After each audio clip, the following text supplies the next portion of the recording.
Telecom sector में बहुत कुछ हो रहा है, जैसे कि जियो कस्टमर गेन करने में फिर से एक नंबर पे आ गया है। बीएसएनएल फिर से अपने कस्टमर को लॉस कर रहा है। जियो और एयरटेल ने स्टारलिंक के साथ पार्टनरशिप की है और भी बहुत सारे जो न्यूज़ है वो अभी यही 2-3 दिन में निकल के आ रही है। तो आज के वीडियो में हम इसी के बारे में बात करेंगे, क्या हुआ है, कितनी सारी जो न्यूज़ है वो आई है, सबके बारे में पूरी डिटेल में बात करेंगे। तो अगर आप इस चैनल पर नए हैं तो हमारे चैनल को सब्सक्राइब कीजिए और बेल आइकन को दबाना ना भूलें। तो सबसे पहले हम बात करते हैं जियो और बीएसएनएल के बारे में। जैसे कि मैंने आपको पहले ही बताया कि जियो ने एक बार फिर से कस्टमर गेन करने में एक नंबर हासिल कर लिया है। अभी कुछ दिन पहले ही ट्राई की तरफ से एक रिपोर्ट आई है जिसमें उन्होंने साफ साफ कहा है कि जो जियो है वो फिर से एक नंबर पे बना हुआ है। जब प्राइस हाइक हुआ था तो वो टाइम पे बहुत सारे जो यूज़र हैं वो जियो को छोड़ के बीएसएनएल में पोर्ट हुए थे। और वो टाइम पे सोशल मीडिया के ऊपर एक ट्रेंड बना हुआ था। एक्स के ऊपर आपने बहुत सारे हैशटैग भी देखे होंगे कि बॉयकॉट जियो, बॉयकॉट एयरटेल, बॉयकॉट वीआई, क्योंकि इन प्राइवेट टेलीकॉम ऑपरेटर्स ने अपनी जो रिचार्ज की प्राइस है वो बढ़ाई थी। और वो टाइम पे सबसे कम कीमत में, सबसे कम रिचार्ज में अगर कोई सर्विस दे रहा था तो वो था बीएसएनएल। लेकिन बीएसएनएल के वो टाइम पे बहुत बुरे हाल थे। बहुत सारे एरिया में बीएसएनएल के नेटवर्क नहीं थे। वो टाइम पे वो 3G के ऊपर चल रहा था। आने वाले समय में उन्होंने 4G तो निकाला, लेकिन जो सर्विस उन्होंने प्रॉमिस की थी, जैसे अच्छे नेटवर्क और 4G का स्पीड, वो देने में कहीं ना कहीं बीएसएनएल है वो पीछे रह गया है। अगर प्राइवेट सेक्टर की अगर हम बात करें तो उन्होंने बहुत तेज़ी से 4G को रोल आउट किया और बहुत तेज़ी से सबको 4G का जो स्पीड है वो देखने को मिला। लेकिन जियो, एयरटेल और वीआई के जो प्राइस थे वो कुछ ज़्यादा थे और उन्होंने उसमें प्राइस हाइक कर लिया।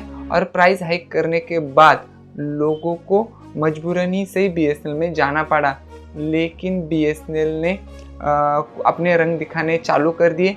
लोगों को लगा 2-3 महीने में बीएसएनएल के जो नेटवर्क है या फिर जो सर्विस है वो सुधर जाएगी, लेकिन ऐसा कुछ हुआ नहीं, बल्कि और भी जो सर्विस है वो बुरी हो गई। अभी उनका जो 4G है वो आया तो है, लेकिन इतनी अच्छी तरह से वर्क नहीं कर रहा।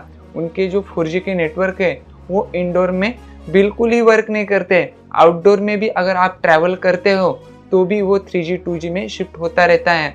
बीएसएनएल की तरफ से कुछ अपडेट दिया गया है जिसमें उन्होंने बहुत सारे एरिया में बीएसएनएल का जो 3G सर्विस है वो ऑफिशियली शट डाउन कर दिया है।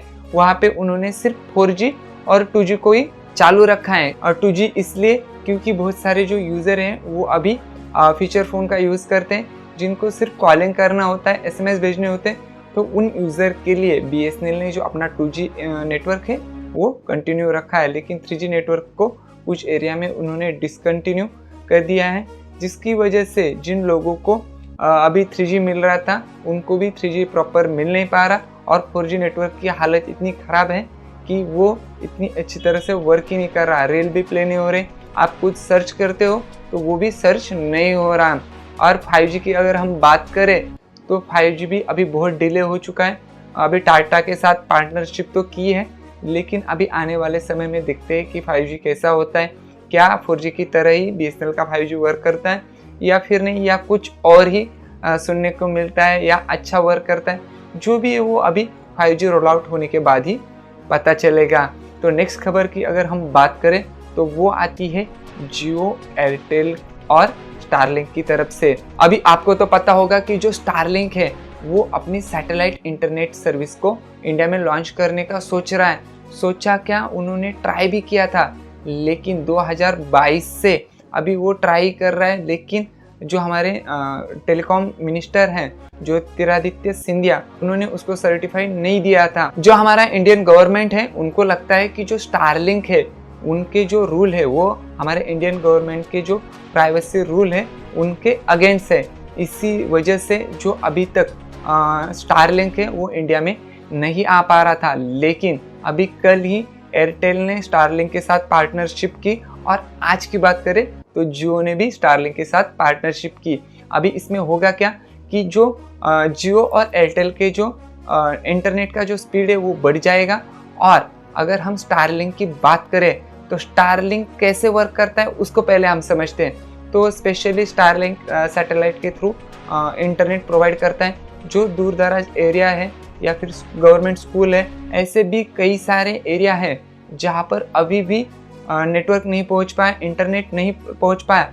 उन एरिया में जो स्टारलिंक है वो नेट प्रोवाइड करेगा। वो कैसे वर्क करेगा, आपको घर के ऊपर एक छतरी टाइप एंटीना दिया जाएगा, जैसे डिश टीवी आती है, एयरटेल की टीवी आती है जो ऊपर छाता लगा हुआ होता है, उसी तरह से एक टैबलेट की तरह एक छतरी आएगी स्टारलिंक की। तो वो आपको घर के ऊपर फिट करनी पड़ेगी, या फिर जहाँ पे आप ट्रैवल करते वहाँ पर भी आप अपने साथ कैरी करके उसको चलाओगे तो भी ये सैटेलाइट के थ्रू कनेक्ट रहेगा और सैटेलाइट के थ्रू ही आपको इंटरनेट प्रोवाइड करेगा।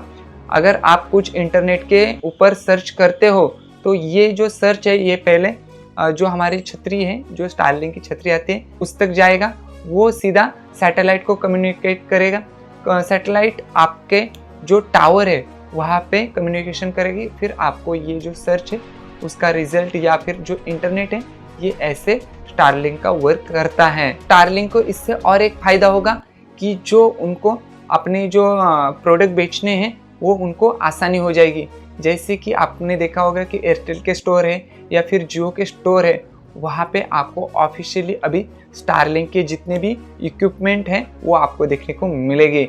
अगर हम स्टारलिंक के नेट की प्राइस की बात करें तो अभी कुछ लीक के हिसाब से मुझे लगता है 1,60,000 के आसपास इसकी जो प्राइस है वो देखने को मिलेगी, और दूसरे साल के लिए ये जो प्राइस होने वाली है ये 1,20,000 के आसपास होने वाली है। इसके अगर हम रिचार्ज की बात करें तो ये अभी कहीं पे पता नहीं चला, लेकिन जो हमारा मोबाइल डेटा होता है या फिर जो वाईफाई का डेटा होता है उससे तो ये आपको महंगा देखने को मिलेगा, क्योंकि ये चलता फिरता आपके लिए हॉटस्पॉट क्रिएट करेगा। और आप अगर कहीं पे गाड़ी में भी ट्रैवल करते हो या फिर पहाड़ के ऊपर हो या फिर कहीं पर भी हो जहाँ पे नेटवर्क नहीं है, वहाँ पर भी ये आपको इंटरनेट प्रोवाइड करेगा।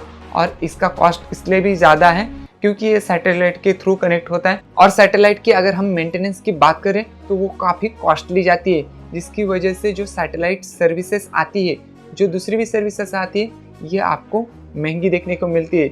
जबकि हमारे पास ब्रॉडबैंड भी अवेलेबल है, टावर से आता हुआ नेट भी हमारे पास अवेलेबल है, लेकिन इसमें नेटवर्क का इशू आता है और जब वायर कटती है तो हमारा नेट बंद हो जाता है। लेकिन स्टारलिंक के इसमें ऐसा कुछ होने वाला नहीं है, क्योंकि ये सीधा सैटेलाइट से कनेक्ट होगा और आपका जो छतरी है ये कहीं पर भी जाता है तो भी ये आपके सैटेलाइट से कनेक्ट रहेगा और आपको एक इंटरनेट है वो प्रोवाइड करता रहेगा, जिसकी वजह से आपको एक अच्छी खासी स्पीड देखने को मिलेगी। 25 से लेके 110 Mbps की स्पीड आपको स्टारलिंक के इस सैटेलाइट इंटरनेट में देखने को मिल सकती है। बाकी आपको क्या लगता है कि जो नॉर्मल लोग होंगे वो स्टारलिंक की सर्विस को यूज़ करेंगे या फिर नहीं? क्या आपके यहाँ पे स्टारलिंक की सर्विस आती है तो आप उसको यूज़ करेंगे कि नहीं? ये हमें कमेंट सेक्शन में ज़रूर बता दीजिए। तो बस दोस्तों, आज के वीडियो में बस इतना ही। अगर वीडियो अच्छा लगा तो हमारे चैनल को सब्सक्राइब कीजिए, कमेंट कीजिए, लाइक कीजिए और ज़्यादा से ज़्यादा दोस्तों तक शेयर कीजिए। तो फिर मिलते हैं किसी नए वीडियो में किसी नए टॉपिक के साथ। तब तक के लिए अपना ख्याल रखिए।